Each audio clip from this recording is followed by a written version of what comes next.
by Ritesh Singh.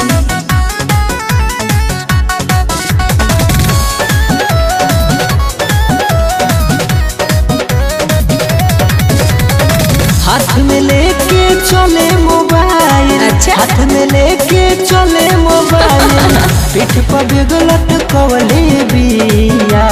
चल हट। हई ओढ़निया से मार खइबा का? हई ओढ़निया से मुहवा बांध के आँख मारतिया। हई ओढ़निया से मुहवा बांध के आँख मारतिया।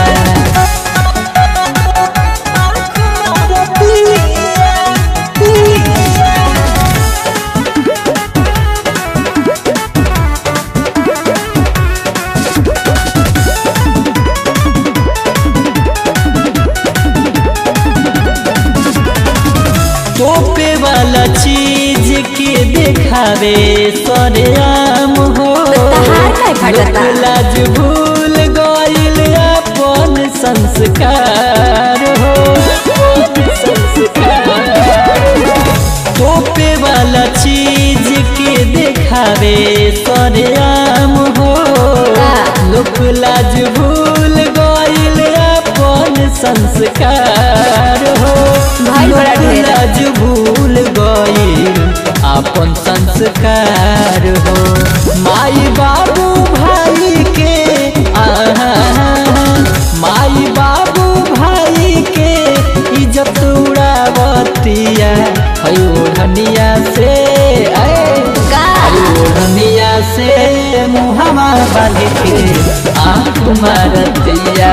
हई ओढ़निया से मुहवा बांध के आँख मारतिया।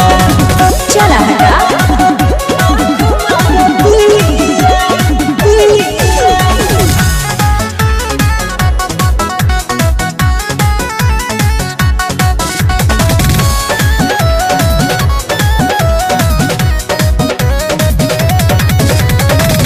चढ़ली जवानी अब होला न संहार हो, जो हटिया लफ के इंजेक्शन बार बार हो।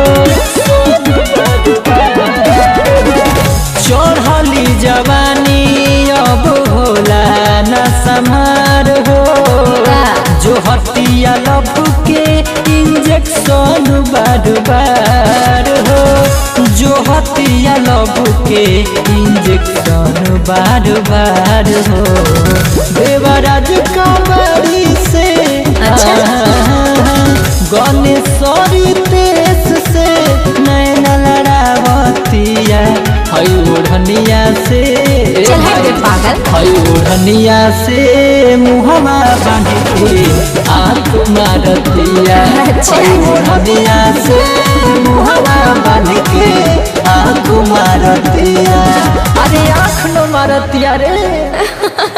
अरे तक का मरी।